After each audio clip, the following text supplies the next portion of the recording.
भारत जोडो अभियानची भूमिका ही आहे की भारतीय जनता पक्ष ज्या पद्धतीने लोकशाही विरोधी आणि संविधान विरोधी राजवट गेली 10 वर्ष या देशामध्ये राबवली आहे, त्या विरोधात आणि भारताचे तुकडे जातीभेद धर्मभेदाच्या नावाखाली करण्याचं जे त्यांचं कारस्थान चालू आहे, त्या विरोधात देशातले सामान्य नागरिक या भूमिकेमध्ये एकवटावेत की ही संविधान विरोधी राजवट त्यांना सत्तेतून पायउतार करणं आणि त्यांच्या विरोधात उभ्या ठाकलेल्या इंडिया आघाडी किंवा महाराष्ट्रातली महाविकास आघाडी या आघाडीला पाठिंबा देणं असं या भूमिकेचं स्वरूप होतं।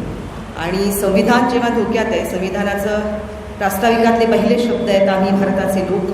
हे आम्ही भारताचे लोक संविधान रक्षणार्थ उतरले नाहीत तर संविधान तुडवलं जाईल ही भीती संविधानकारांनी संविधान सादर करतानाच संविधान सभेत व्यक्त केली होती।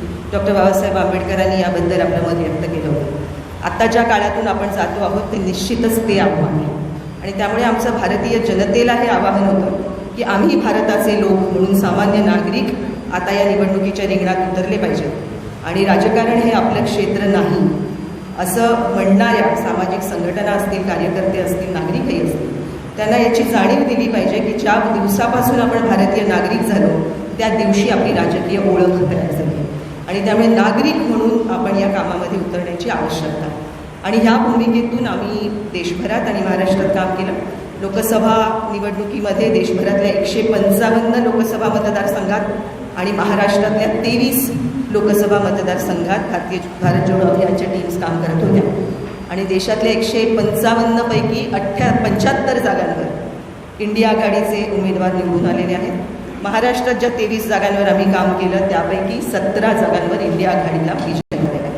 हा आम्ही विजय मिळवून दिला असा आमचा दावा नाही, पण आम्ही आमचा वाटा उचलला आणि कानाकोपऱ्यात, खेड्यापाड्यात, छोट्या वाड्यांमध्ये, वस्त्यांमध्ये आणि सामाजिक कार्यकर्ते गावकुसा बाहेरच्या ज्या समूहांमध्ये काम करतात तिथे हा आशय पोचवला आणि त्याचे काय परिणाम झाले हे महाराष्ट्रभरात आपल्याला दिसतंय।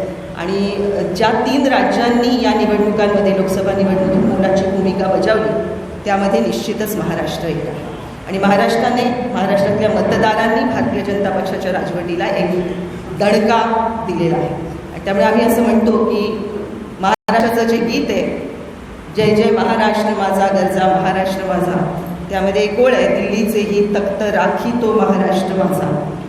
लोकसभा निवडणुकांमध्ये महाराष्ट्रातल्या मतदारांनी हे करून दाखवलं की दिल्लीचे ही तख्त हलवितो महाराष्ट्र माझा आणि आम्हाला निश्चितच या सगळ्या कामाबद्दल अभिमान आहे।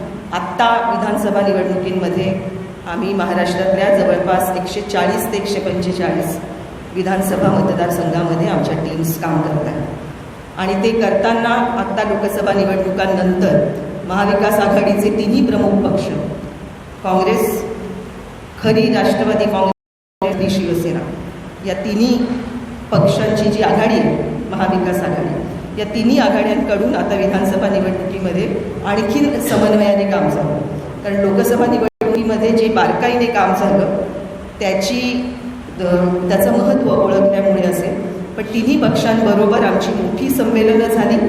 राहुल गांधीजींच्या उपस्थितीमध्ये एक मोठं संमेलन झालं, केंद्रीय नेतृत्व आणि राज्य नेतृत्व यांच्या उपस्थितीत पण वेगवेगळ्या ठिकाणी संमेलनं झाली। उद्धवजी ठाकरे यांच्या उपस्थितीमध्ये आत्ताच ऑक्टोबरमध्ये एक मोठं राज्यव्यापी संमेलन झालं। माननीय शरद पवार आणि सुप्रियाताई सुळे यांनी देखील एक मोठं सामाजिक कार्यकर्त्यांबरोबर घेतलं आणि त्यातून एक मोहीम आकार घेते आणि ती फक्त सभांमधून प्रचार करणंही नाही तर कार्यकर्त्यांच्या कार्यशाळा आणि अनेक मोदी नीतीची आणि महायुतीची पोलखोल करण्याच्या कामामध्ये साहित्य तयार करणं, ते गावोगाव कानाकोपऱ्यात पोचवणं, कोपऱ्यातल्या सभा घेणं, मतदार नोंदणी करणं, लोककलाकारांची संमेलनं घेणं, ज्या समूहांवर महायुतीच्या नीतीचा फटका आहे त्यांची विशेष संमेलनं घेणं, अशा अनेक प्रकारे काम चालू आहे। आणि आत्ता आम्ही एक जो दौरा काढला त्या दौऱ्यामध्ये मी मराठवाड्यात जाऊन आलो गेल्या महिन्यात योगेंद्रजींच्या बरोबर, बाकी आम्ही फिरतोच होतो, पण योगेंद्र यादव यांच्या उपस्थितीमध्ये आम्ही मराठवाडा, विदर्भ, कोकण, मुंबई आणि आत्ता पश्चिम महाराष्ट्राचा दौरा करून आम्ही परततो। तर आमच्या कामाची दखल जशी महाविकास आघाडीच्या प्रमुख पक्षांनी घेतली आहे तशीच दखल भारतीय जनता पक्ष आणि महायुतीने पण घेतली आहे। कारण परवाच आपले माजी मुख्यमंत्री, आत्ताचे उपमुख्यमंत्री आणि गृहमंत्री यांनी जे आमच्याबद्दल विधान केलं आहे की भारत जोडो याच्यामध्ये ज्या 200 संघटना आहेत त्यापैकी 100 संघटना या अराजक माजवणाऱ्या आणि अर्बन नक्षल आहेत असा त्यांनी आमच्यावर आरोप केला आहे. या आरोपाचं आम्हाला म्हणजे तो आरोप हास्यास्पद वाटतो की तुम्ही गृहमंत्री होतात, तुम्ही आधीची 5 वर्ष मुख्यमंत्री होतात. जर तुम्हाला याच्यामध्ये नक्षलवादी दिसत होते तर तुम्ही 7.5 वर्ष गप्प काढला. निवडणुकीच्या तोंडावर हा आरोप करता आहात आणि संशयाच्या घेऱ्यामध्ये काही संघटनांना आणता आहात. याचा अर्थ स्पष्ट आहे की आम्ही नेमक्या दिशेने चाललेलो आहोत आणि आमच्या कामाचा खाव नेमक्या जागेवर पोचलेला आहे. आमचं आव्हान आहे गृहमंत्री आणि उपमुख्यमंत्री देवेंद्र फडणवीस यांना की जर भारत जोडोमध्ये नक्षलवादी संघटना असतील आणि त्या देशाला विघातक असतील तर आपण यादी जाहीर करावी, आपण कार्यकर्त्यांची यादी जाहीर करावी. आणि त्यात बोलताना ते असं म्हणतायत की राहुल गांधी लाल रंगाचं संविधान घेऊन फिरतात आणि त्यामुळे नेमकं काय आहे. तर तो लाल रंग काय आहे हे उपमुख्यमंत्र्यांना सांगायची आवश्यकता नाही. उगवत्या सूर्याचा रंग पण लाल असतो. संपूर्ण भारत देशात स्त्रिया जे कुंकू लावतात त्या कुंकवाचा रंग लाल असतो. आपल्याकडे जे ग्रंथ आपण जपून ठेवतो, ज्ञानेश्वरी असेल, अनेक धर्मग्रंथ असतील, ते लाल रंगाच्या कापडातच गुंडाळले जातात. तुम्हाला लाल रंगाबद्दल एवढं काय वाटतंय ते जरा स्पष्ट करा. आणि त्या संविधानामधला जो आशय आहे तो निश्चितच क्रांतीचा, परिवर्तनाचा, आमूलाग्र परिवर्तनाचा आशय त्याच्यात आहे. त्यामुळे त्यातल्या आशयाचा रंग लाल आहे आपण नक्कीच म्हणू शकतो. तेव्हा या सगळ्या पार्श्वभूमीवर आम्ही असं म्हणतोय की आपण जे काम करतोय संविधान रक्षणाचं ते महत्त्वाचं आहे. त्याला जरी फेक नॅरेटिव्ह असं देवेंद्र फडणवीस म्हणत असतील तरी तोच खरं कथानक आहे या निवडणुकीचं. आणि आत्ता विधानसभेच्या निवडणुकीमध्ये सुद्धा तो मुद्दाही महत्त्वाचा आहे. आणि महाराष्ट्राला यांनी कुठं आणून ठेवलं आहे, किती प्रचंड स्तरावर घसरण चालू आहे, त्याचाही मुद्दा महत्त्वाचा आहे. माझा शेवटचा मुद्दा असा आहे की आम्ही आमचा आग्रहनामा तयार केला, महाराष्ट्रातल्या जनतेचा आग्रहनामा.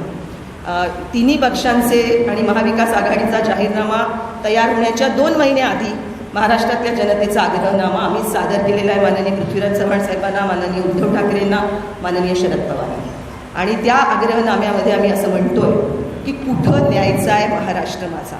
जी महाराष्ट्राची घसरण या महायुतीने केली त्याच्या असेल तर आपल्याला आता घडवायचं आहे स्वाभिमानी महाराष्ट्र, समृद्ध महाराष्ट्र, समतावादी महाराष्ट्र, सुसंस्कृत महाराष्ट्र, संविधानिक महाराष्ट्र, सर्वांसाठी महाराष्ट्र, संतांचा महाराष्ट्र. आणि हीच खरी महाराष्ट्राची ओळख आहे.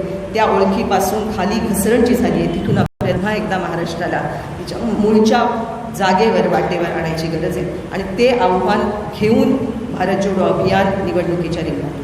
धन्यवाद.